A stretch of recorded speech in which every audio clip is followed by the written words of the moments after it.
When You Wish Upon a Star, Chapter 8. In the middle of Pariva's main square was a statue called the Three Fairies. It had been there ever since Geppetto could remember, and from what he knew, since his father's and grandfather's and great-grandfather's times too. The children in town liked to touch the fairies' stone wings for luck before their exams, and plenty of Pariva's residents, adults and children alike, often stopped before the statue to ask, "Will there be a wishing star tonight?" According to local legend, if a bird landed on one of the fairies within a count of 10, that meant yes. Geppetto had never approached the three fairies with the question before, but for the first time in years, he caught himself wanting to. Three fairies. One was an elderly lady, one a middle-aged gentleman, and the third a younger woman, about Ilaria's age. They were all smiling serenely, their wands pointed toward the sky, as if a reminder to make a wish. To believe. Their names, their homes, and their pasts were mysteries. Geppetto didn't even know if they were real people, let alone whether they were from Pariva. "Maybe Kia will find out," he mused aloud. Chiara Belmaggio's invitation to become a fairy was the talk of the town. Mrs. Belmaggio had spoken of it to only a few confidants, but such news could not be contained for long. Within a day it spread across town, and no one could hide their excitement. Imagine, a fairy from Pariva. Geppetto wasn't surprised at all that Chiara had been chosen. She'd always had a knack for bringing happiness into people's lives. After she had rescued him from drowning, she'd gone out of her way to befriend him, and he looked forward to when she and her brother visited his shop. Niccolo would tease him about never going out, and Chiara would ask him questions about the Lutherie business, and recount stories that she had read recently. Their company made the long, lonely hours pass quickly. The only person he could imagine not being pleased about the news was Ilaria. The sisters were so close. Often when he walked down Constanza Street, taking the long path toward the sea, he could hear the sisters making music together. He'd hum along, for he recognized every tune, but lately the Belmaggio house had been quiet. With a sigh, Geppetto sidestepped away from the three fairies. There was a crowd of children behind him waiting to approach the statue, and he smiled as they flocked around the fairies. "I'd like a new toy, please," Bellavasi told the statue dolefully. "My brother Gus got a new cat, and it scratched my doll. I'd love a new one." Geppetto couldn't help listening. From his pocket he took out a wooden shepherdess and sheep he had carved and painted. When no one was looking, he placed them on the bench near the statue, then started back for home. Before he left the square entirely, Geppetto glanced over his shoulder. Just as he hoped, young Bella had spotted the figurines and picked them up in delight. "Look!" she cried to her brother Gus. "It's a shepherdess! A sheep, too! See, I told you fairies were real!" She held them close. "Thank you, fairies!" "Let me see," said Gus, reaching out for the toys. When his sister passed them to him, he started running off. "Can't catch me now." While the siblings squealed, Geppetto chuckled to himself. He loved watching the children in town. How happy and free they were, unburdened by responsibility or the worries that there wouldn't be enough food on the table for dinner, or by the reality that not all dreams came true.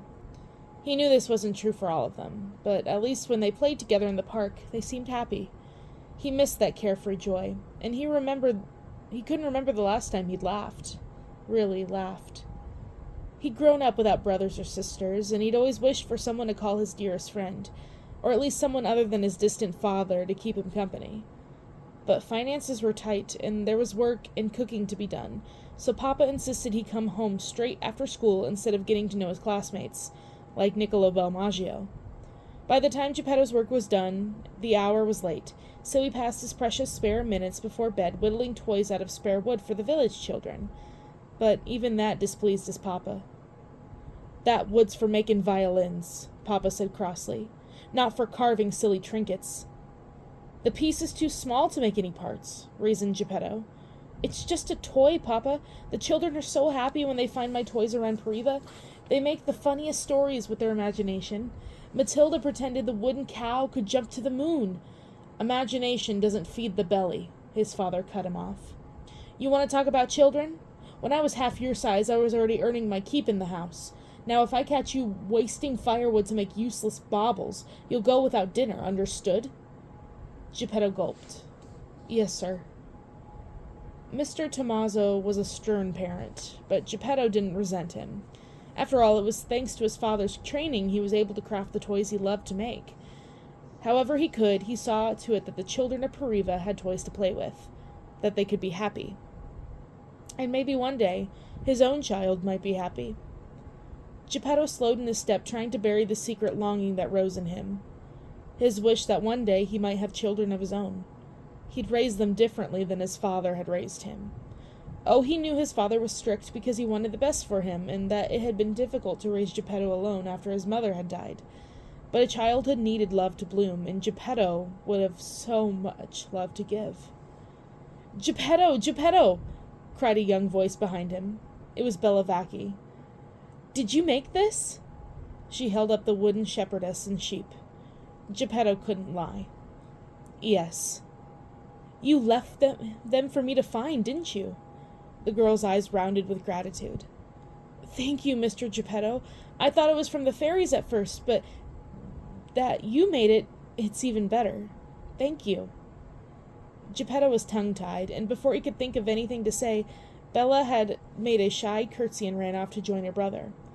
While she ran, she bumped into a young lady, Ilaria Belmaggio. Out of instinct, Geppetto ducked behind a tree. Usually Ilaria was flanked by her friends Simona and Beatrice, but she was alone today.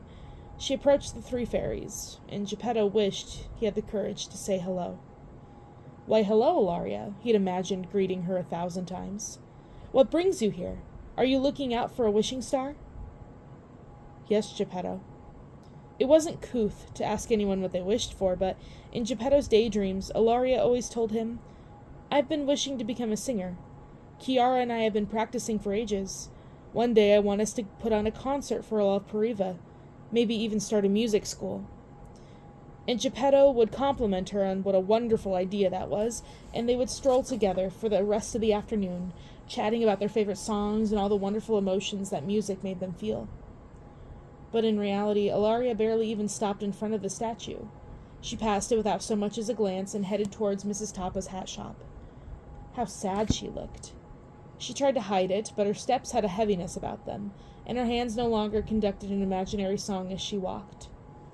He might not have had Chiara's gift for cheering people up, and the sisters' business was none of his, but he cared about the two of them. Chiara and Ilaria were born best friends.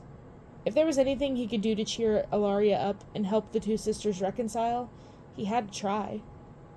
But what could he do? Geppetto stopped humming. "That's it," he cried aloud. "That's it!"